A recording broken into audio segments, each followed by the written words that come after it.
오늘 예배에 참석하신 모든 분들을 환영합니다. 이 시간 주님의 은혜가 넘치는 귀한 시간 되시기를 바랍니다. 우리는 지금 부활절 이야기라는 설교 시리즈를 하고 있습니다.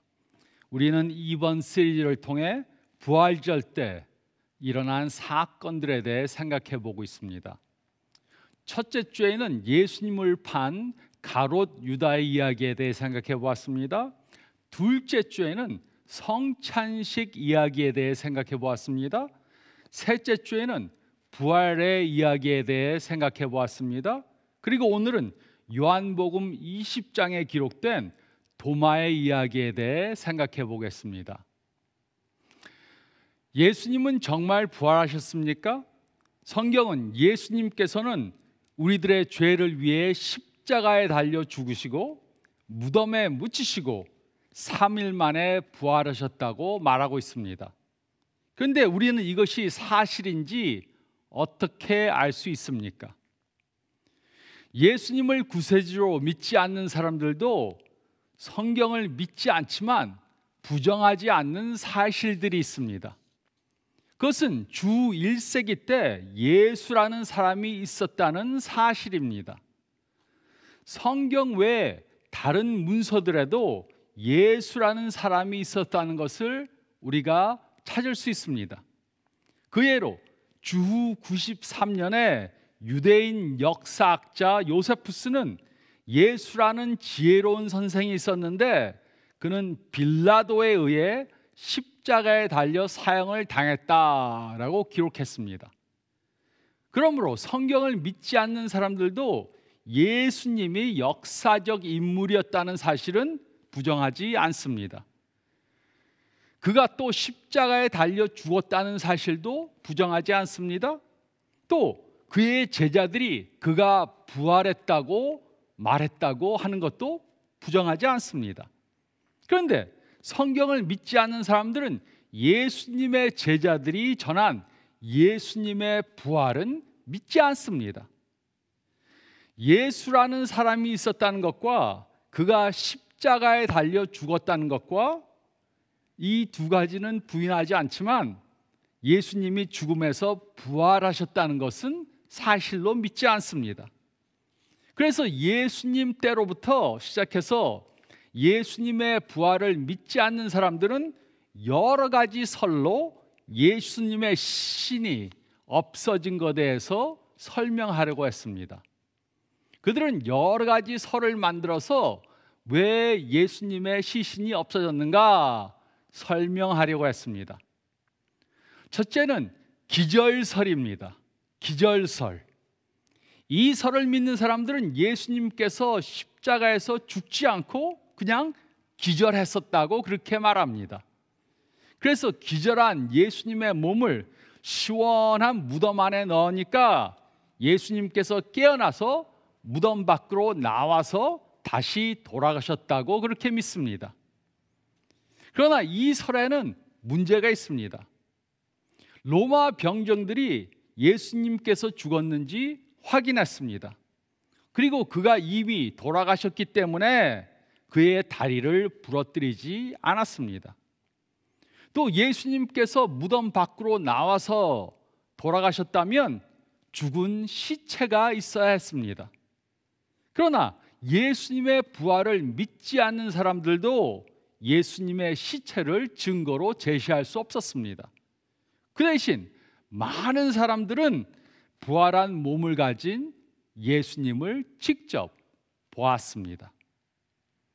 둘째는 시체 도난설입니다. 시체 도난설. 이 설을 믿는 사람들은 예수님이 죽으신 후에 그의 제자들이 밤에 와서 예수님의 시체를 훔쳐가고 예수님이 부활하셨다고 거짓 소문을 퍼뜨렸다고 그렇게 생각합니다. 그러나 이 설에도 많은 문제가 있습니다. 예수님의 제자들은 예수님이 돌아가셨을 때 자신들도 죽을까 봐 무서워서 숨어 있었습니다. 이들은 용기가 없는 겁쟁이들이었습니다. 그리고 제자들이 예수님의 시체를 훔치고 거짓말을 퍼뜨렸다면 그들은 자신들이 만들어낸 거짓말 때문에 순교를 당하지 않았을 것입니다. 그리고 또 아무도 예수님의 시체를 증거로 제시할 수 없었습니다. 셋째는 환상설입니다. 환상설. 이 설을 믿는 사람들은 예수님의 제자들이 예수님의 부활을 고대하다가 예수님을 환상으로 본 것이라고 그렇게 말합니다. 그러나 이 설에도 많은 문제가 있습니다. 이 설이 사실이라면 그들은 예수님의 시체를 증거로 보여줄 수 있어야 했습니다. 그리고 어떻게 많은 사람들이 여러 번에 걸쳐서 다 함께 예수님의 환상을 볼 수 있었겠습니까? 게다가 예수님의 제자들은 예수님께서 부활하실 것이라고 기대하지 않았습니다. 그들은 예수님께서 부활하셨다는 소식을 듣고도 그 사실을 믿지 않았습니다. 그러므로 제자들이 예수님의 부활을 고대하며 기다렸다는 것은 사실이 아닙니다. 그러므로 이런 설들에는 문제가 있습니다. 그뿐만 아니라 우리가 예수님의 부활을 믿는 것은 그것을 증명해 주는 여러 가지 증거들이 있기 때문입니다. 그 증거들이 무엇입니까? 첫째는 부활에 대한 예언입니다. 부활에 대한 예언. 메시아가 죽었다가 부활하실 것이라는 것은 구약에 예언되어져 있습니다. 그리고 예수님께서는 자신이 죽었다가 부활하실 것이라고 여러 번에 걸쳐 예언해 주셨습니다. 만약 누군가가 자신이 죽었다가 3일 만에 부활할 것이라고 말한다면 아마도 그의 가족들은 그를 정신병원에 데리고 갈 것입니다.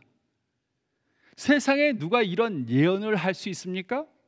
그러나 예수님께서는 자신이 부활하실 것을 알고 예언하셨고 그 예언은 그대로 이루어졌습니다.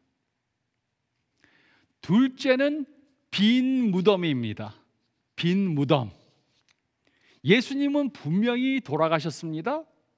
예수님이 십자가에 달려있을 때 로마 병정들은 예수님의 죽임을 확인하려고 옆구리를 창으로 찔렀고 예수님의 몸에서는 피와 물이 흘러나왔습니다. 이것은 예수님이 분명히 돌아가셨다는 것을 말해줍니다. 또 그뿐만이 아니고 빌라도는 예수님이 죽었다는 확인서를 받은 후에 예수님의 시체를 아리마대 사람 요셉에게 내어주었습니다. 그러므로 예수님은 분명히 죽은 후에 무덤에 장사되었습니다. 그의 시신은 무덤에 넣어지고 무덤 문은 무거운 돌로 닫혔습니다. 그 돌은 여러 명이 굴려야 옮길 수 있는 아주 큰 돌이었습니다. 그리고 그 무덤 앞에는 로마 군인들이 아무도 무덤에 출입하지 못하도록 지키고 있었습니다.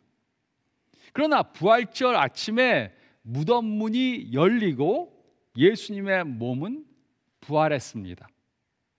예수님을 죽인 사람들조차도 예수님의 몸이 없어졌다는 사실을 부인할 수 없었습니다. 그래서 그들은 무덤을 지키던 병정들에게 뇌물을 주고 그들에게 예수님의 제자들이 밤중에 와서 예수님의 몸을 훔쳐갔다고 거짓말하게 했습니다. 예수님의 빈 무덤은 예수님께서 부활하셨다는 증거입니다. 요즘도 예루살렘에 가면 예수님의 무덤이 있던 곳이 있습니다. 그러나 그곳에는 예수님의 시체가 없습니다. 예수님의 시신은 그 무덤 안에 성금요일에서 부활절 아침까지 딱 3일만 있었습니다. 그러므로 예수님의 시체가 없다는 것은 예수님의 부활을 증명해 주는 증거 중에 하나입니다. 또 셋째는 제자들의 증언입니다. 제자들의 증언. 많은 사람들이 부활하신 예수님을 보았다고 증언했습니다. 12 제자들이 예수님의 부활을 보았다고 말했습니다. 또 500명이 넘는 사람들이 예수님을 보았다고 증언하였고, 그들 중 대부분이 고린도전서가 기록될 때 살아 있었습니다. 예수님께서는 예수님의 부활을 기다리던 사람들, 고대하며 기다리던 사람들에게만 나타나신 것이 아닙니다. 예수님의 부활을 믿지 않고 믿는 사람들을 핍박하던 바울과 같은 사람에게도 예수님은 나타나셨습니다. 많은 사람들이 부활하신 예수님을 목격했다고 증언했습니다. 또 넷째는 제자들의 변화된 삶입니다. 제자들의 변화된 삶. 예수님께서 붙잡히시자 그의 제자들은 예수님을 버리고 다 도망갔습니다. 그러나 그들이 부활하신 예수님을 본 후에 그들은 완전히 바뀐 사람들이 되었습니다. 그리고 그들은 모두 부활하신 예수님에 대해 전하다가 순교를 당했습니다. 그들이 변화된 이유가 무엇이었습니까? 그것은 그들이 부활하신 예수님을 보았기 때문입니다. 이 증거들은 모두가 예수님의 부활을 믿게 해주는 중요한 이유들입니다. 이 증거들은 매우 중요합니다. 그러나 예수님의 제자가 된 우리들에게 예수님의 부활을 믿는 가장 중요한 이유는 우리들의 경험이어야 합니다. 우리들의 경험. 이것이 요한복음 20장에서 도마가 깨달은 것입니다. 그러므로 예수님의 부활을 확실히 믿으려면 우리도 도마가 경험한 것을 경험해야 합니다. 첫째로 24절로 25절 말씀을 보면 우리는 부활하신 예수님을 만나야 합니다. 우리는 부활하신 예수님을 만나야 합니다. 24절로 25절은 다음과 같이 기록했습니다.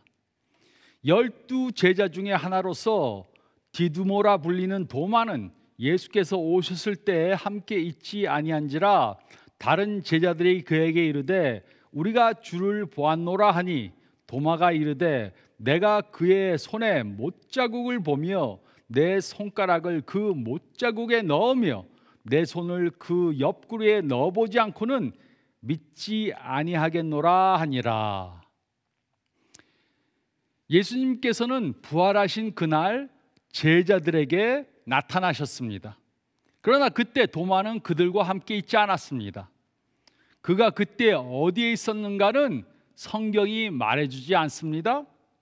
그 후 그가 다른 제자들과 있을 때, 그들에게 돌아왔을 때 그들은 도마에게 우리가 부활하신 예수님을 보았다라고 말해주었습니다. 그때 도마는 어떻게 반응했습니까? 그는 할렐루야! 예수님이 부활하셨구나! 이렇게 말하지 않았습니다. 그는 예수님이 하신 말씀을 믿지 않았습니다. 그는 다른 제자들이 하는 말도 믿지 않았습니다. 그래서 그는 내가 그의 손에 못자국을 보며 내 손가락을 그 못자국에 넣으며 내 손을 그 옆구리에 넣어보지 않고는 믿지 않겠다, 이렇게 말했습니다. 그는 과학적으로 생각하는 사람이었습니다. 그는 보는 것이 믿는 것이라는 신념을 가지고 있었습니다. 그의 태도는 요즘 사람들이 가지고 있는 태도와 비슷합니다. 그들은 기독교가 자신들이 가지고 있는 시험 과정을 통과하지 않으면 믿지 않겠다고 그렇게 말합니다. 그들은 과학적인 근거가 있어야 부활을 믿겠다고 말합니다. 예수님께서는 이런 도마에게 어떻게 대해 주셨습니까? 저 같으면 이런 괘씸한 녀석이 있는가, 그렇게 말씀하셨을 것입니다. 그러나 예수님께서는 의심이 많은 도마를 찾아와 주셨습니다. 그리고 예수님께서는 자신을 도마의 시험대에 내어주시면서 도마가 믿도록 도와주셨습니다. 26절은 다음과 같이 기록했습니다. 여드레를 지나서 제자들이 다시 집안에 있을 때 도마도 함께 있고 문들이 닫혔는데 예수께서 오사 가운데 서서 이르시되 너에게 평강이 있을지어다 하시고, 예수님께서 다른 제자들에게 나타나신 지 일주일이 지났습니다. 예수님께서 주일에 부활하셨으므로 이날은 일주일이 지난 주일이었습니다. 요한이 이 사실을 기록한 이유가 있습니다. 요한은 유대인들은 안식일에 하나님께 예배드리는데 그리스도인들은 왜 주일에 예배를 드리는지 설명해 준 것입니다. 그리스도인들은 예수님의 부활을 기념하기 위해 예수님이 부활하신 주일에 예배를 드리게 된 것입니다. 도마를 제외한 예수님의 제자들은 부활한 예수님을 이미 일주일 전에 배웠지만 아직도 두려움에 쌓여서 문을 걸어 잠그고 집안에 있었습니다. 이때 부활하신 예수님께서는 그들 가운데 갑자기 나타나셨습니다. 그리고 두려움 가운데 있는 제자들에게 평강이 있을지어다 라고 말씀하셨습니다. 이때에는 일주일 전과 달리 도마도 그들과 함께 있었습니다. 예수님께서는 그 도마에게 이렇게 말씀하셨습니다. 27절은 다음과 같이 기록했습니다. 도마에게 이르시되 내 손가락을 이리 내밀어 내 손을 보고 내 손을 내밀어 내 옆구리에 넣어보라. 그래하여 믿음 없는 자가 되지 말고 믿는 자가 되라. 예수님께서는 도마가 증거를 확인해 보도록 그렇게 허락하셨습니다. 이것을 통해 예수님께서는 우리와 항상 함께 하시고 우리가 하는 대화를 항상 듣고 계신 분이란 것을 증명해 줍니다.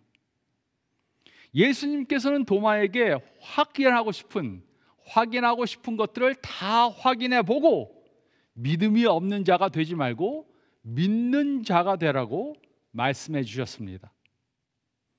이처럼 우리도 부활하신 예수님을 직접 만나봐야 합니다. 우리는 성경을 통해, 예배를 통해, 기도를 통해 예수님을 직접 만나봐야 합니다. 저는 이런 경험을 45년 전에 했습니다. 교회에 건성으로 다니고 진정으로 예수님께 저의 삶을 헌신하지 않았습니다. 머리로만 믿는 신앙생활을 했습니다. 그러다가 성경에서 말해주는 예수님을 직접 개인적으로 만나 뵈었습니다. 그때 저의 삶을 예수님께 헌신하고 예수님의 제자가 되기로 결심했습니다.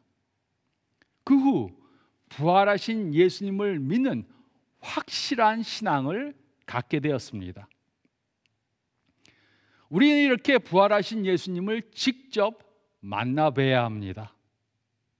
우리는 부활하신 예수님을 개인적으로 경험해야 합니다. 머리로만 예수님께서 2000년 전에 부활했다고 그렇게 믿고 있으면 안 됩니다. 우리는 부활하신 예수님을 삶 가운데 직접 경험해 봐야 합니다. 우리는 예수님을 우리 삶 가운데 모시고 예수님과 동행하는 삶을 살아야 합니다.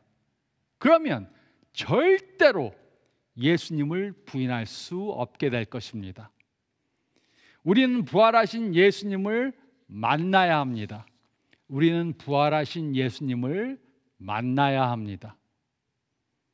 그리고 둘째로 28절로 29절 말씀을 보면 우리는 부활하신 예수님을 믿어야 합니다. 우리는 부활하신 예수님을 믿어야 합니다. 부활하신 예수님을 본 도마는 어떻게 반응했습니까? 28절은 다음과 같이 기록했습니다. 도마가 대답하여 이르되 나의 주님이시오 나의 하나님이시니다. 부활하신 예수님을 본 도마는 이제 더 이상 의심할 수 없었습니다. 부활하신 예수님을 본 도마는 예수님의 못자국과 창자국을 만져볼 필요가 없었습니다. 그 대신 그는 예수님을 나의 주님, 또 나의 하나님이라고 고백했습니다. 이 신앙 고백은 성경에 나오는 신앙 고백 중에 가장 간결하면서도 심오한 고백입니다. 도마는 예수님이 온 우주의 주관자이시며 온 세상을 창조하신 창조주 하나님이시라고 고백했습니다. 이처럼 우리도 예수님을 만나본 후에 예수님을 믿는 사람들이 되어야 합니다. 물론 우리는 도마가 예수님을 본 것 같이 예수님은 볼 수 없을 수 있습니다. 그래도 우리는 예수님을 믿어야 합니다. 그래서 29절은 다음과 같이 기록했습니다. 예수께서 이르시되 너는 나를 본 거로 믿느냐? 보지 못하고 믿는 자들은 복되도다 하시니라. 도마는 부활하신 예수님을 직접 눈으로 뵙고 예수님을 믿었습니다. 그러나 며칠 후면 예수님은 승천하시고 더 이상 이 세상에 계시지 않을 것이었습니다. 그러므로 예수님께서는 이 말씀을 통해 예수님의 부활하신 몸을 직접 눈으로 보지 않고 믿는 그러한 사람들이 생길 것을 예상하시고 그들을 축복해 주셨습니다. 그리고 부활하신 예수님을 직접 눈으로 보지 않고 믿는 우리들에게 이 축복을 주신 것입니다. 부활하신 예수님을 직접 눈으로 뵙고 믿는 사람들은 복을 받은 사람들입니다. 하지만 예수님을 직접 눈으로 보지 않아도 믿는 사람들은 이보다 더 축복받은 사람들입니다. 물론 요즘에도 예수님을 꿈이나 환상으로 볼 수 있는 경우가 있을 수 있습니다. 하나님께서는 못하실 것이 없으십니다. 하지만 대부분의 사람들은 예수님을 직접 보지 못할 것입니다. 그렇다고 예수님을 믿을 수 없는 것이 절대로 아닙니다. 우리는 부활하신 예수님께서 우리 삶 가운데 역사하시고 우리를 보호하시고 우리를 인도하시는 것을 볼 수 있습니다. 우리는 눈으로는 보지 못해도 부활하신 예수님을 얼마든지 삶 가운데서 만날 수 있습니다. 그러면 우리는 부활하신 예수님을 더 이상 부인할 수 없게 될 것입니다. 우리는 부활하신 예수님을 만나야 합니다. 그리고 우리는 부활하신 예수님을 믿어야 합니다. 우리는 부활하신 예수님을 믿어야 합니다. 그리고 셋째로 30절과 31절 말씀을 보면 우리는 부활하신 예수님을 전해야 합니다. 우리는 부활하신 예수님을 전해야 합니다. 30절로 31절은 다음과 같이 기록했습니다. 예수께서 제자들 앞에서 이 책에 기록되지 아니한 다른 표적도 많이 행하셨으나 오직 이것을 기록함은 너희로 예수께서 하나님의 아들 그리스도이심을 믿게 하려 하며 또 너희로 믿고 그 이름을 힘입어 생명을 얻게 하려 함이니라. 도마와 다른 제자들은 부활하신 예수님을 믿은 후에 완전히 변화된 삶을 살았습니다. 요한은 예수님에 대해 증거하기 위해 요한복음을 기록했고 결국 잡혀서 귀양 갔다가 그곳에서 죽었습니다.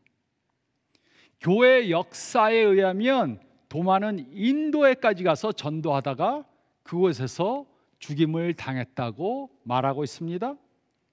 베드로를 비롯한 다른 제자들도 전부 다 순교를 당했습니다. 그들은 부활하신 예수님을 만나고 믿고 그 예수님을 전하다가 순교당하는 그러한 사람들이 되었습니다. 그들은 모두 부활하신 예수님 때문에 삶이 완전히 바뀌는 사람들이 된 것입니다. 그리고 이것이 우리가 해야 하는 것입니다. 이 세상에 많은 사람들이 살고 있지만 왜 사는지 모르고 사는 사람들이 대부분입니다. 특별한 목적이 없이 그냥 존재합니다. 하지만 예수님을 믿는 우리들은 그렇게 살면 안 됩니다. 부활하신 예수님께서는 그의 제자들에게 분명한 목적을 주셨습니다. 그것은 우리의 말과 행동을 통해 예수님에 대해 전하는 것입니다. 그리고 이 목적은 우리들의 삶의 목적이 되어야 합니다. 이 목표를 가지고 살아야 우리는 분명한 사명을 갖게 되는 것입니다. 사랑하는 사람을 위해 기도하다가 예수님의 복음의 메시지를 전해서 그 사람이 예수님을 영접하는 것을 경험한 분들은 잘 아실 것입니다. 이보다 더 큰 기쁨을 주는 일은 없습니다. 이보다 더 큰 삶의 의미를 주는 일은 없습니다. 그래서 우리는 부활하신 예수님에 대해 전해야 합니다. 이것이 우리들의 삶의 목표가 되어야 합니다. 우리는 부활하신 예수님을 전해야 합니다. 우리는 부활하신 예수님을 전해야 합니다. 예수님께서는 말씀하신 대로 우리들의 죄를 위해 죽으시고 또 우리들에게 부활이 있다는 것을 증명해 주시기 위해 죽음에서 부활하셨습니다. 예수님의 제자들은 부활하신 예수님을 만나고 믿고 그 예수님에 대해 전했습니다. 우리도 이 예수님을 만나고 믿어야 합니다.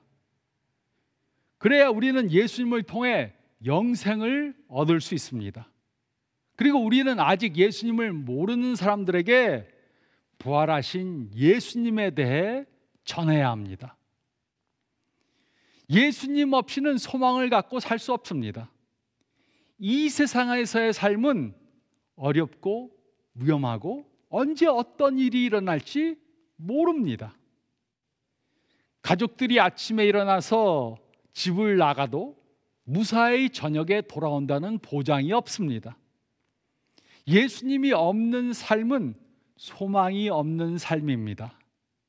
예수님이 없는 삶은 목적이 없는 삶입니다. 예수님이 없는 삶은 항상 불안한 삶이 됩니다. 그러므로 예수님을 만나고 예수님을 믿고 예수님에 대해 전하는 삶을 살아야 합니다. 이런 삶을 사시는 저와 여러분들이 되시기를 부활하신 예수님의 이름으로 축원드립니다. 저희 다 같이 기도드리겠습니다. 잠깐 머리를 숙이시고 오늘 말씀 다시 한번 묵상해 보시기 바랍니다. 지금 어느 신앙의 단계에 있습니까? 우리들 중에는 아직 예수님을 만나보지 못한 분들이 있을 수 있습니다. 예수님에 대해 들어서 어렴풋이 예수님에 대해서 머리로는 알고 있지만 아직 그 예수님을 만나보지 못했을 수 있습니다. 그렇다면 기도하면서 하나님께 예수님을 직접 만나보는 기회를 달라고 기도하시기 바랍니다. 성경 말씀을 통해, 기도를 통해, 또 예배를 통해, 아니면 다른 전도하는 사람을 통해 예수님을 개인적으로 만나보게 도와주세요. 기도하시면서 성경 말씀을 보고 기도하시기 바랍니다. 또 우리 가운데는 예수님을 믿지만 아직도 그 믿음이 흔들리는 분들이 있을 수 있습니다. 어떤 때는 믿는 것 같은데 어떤 때는 믿지 못할 것 같고, 이런 분들은 더 예수님을 확실히 믿기 위해 기도하시기 바랍니다. 부활하신 예수님을 계속해서 삶 중에 경험하면서 더욱더 깊은 흔들리지 않는 믿음을 갖게 기도하며 신앙생활 하시기 바랍니다. 또 우리들 가운데는 예수님을 만나고 믿지만 전도하는 삶을 살지 못하는 분들이 있습니다. 전도가 우리 삶의 가장 중요한 목표가 되지 않으면 우리는 삶의 의미를 잊을 수 있습니다. 특별히 이번 부활절 기간 동안에 주위에 아직 예수님을 모르는 사람들을 찾아가서 말과 행동으로 우리의 신앙을 전파하는 저희들이 되어야 합니다. 하나님께 기도하시면서 주님, 저에게 그러한 확신을 주시고 저희 주위에 아직 예수님을 모르는 사람들이 많은데 그분들에게 나의 말과 행동으로 예수님에 대해 전하게 도와주세요. 기도하면서 이번 부활절 기간 동안 그들에게 전도하시는 여러분들 되시기 바랍니다. 제가 기도하겠습니다. 주님 감사합니다. 오늘 말씀을 주심을 감사드립니다. 아직까지도 예수님을 직접 만나보지 못한 분들이 있으면 예수님을 만나볼 수 있는 기회를 허락해 주시옵소서. 그래서 믿고 이 세상 살아갈 수 있도록 도와주시고 영생의 소망을 갖게 주님 도와주시옵소서. 또 흔들리는 믿음 있는 분들 주님께서 삶을 통해 계속해서 예수님을 경험하게 도와주시고 그렇게 함으로 예수님을 분명히 믿는 그러한 신앙을 갖게 도와주시옵소서. 또 믿지만 나만 믿고 전도하지 않는 분들이 있으면 전도의 중요성을 다시 한번 깨닫고 이번 부활절 기간 동안 특별히 예수님을 모르는 분들에게 예수님을 전하는 저희들 되게 도와주시옵소서. 또 예수님을 믿지만 교회를 떠나고 신앙생활하지 않는 분들도 이번 부활절 기간 동안 교회로 초청해서 같이 신앙생활할 수 있도록 전도하는 저희들 되게 도와주시옵소서. 이렇게 예수님을 만나고 믿고 전하는 그러한 삶을 사는 이번 부활절 기간 되게 도와주시고 역사해 주시옵소서. 감사드릴 때 이 모든 말씀 우리 주님 예수 그리스도 이름 받들어 간절히 기도드리옵나이다. 아멘. 이렇게 예수님을 만나고 믿고 전도하는 이 주간 되시기 바랍니다. 건강한 한 주간 되시기 바랍니다.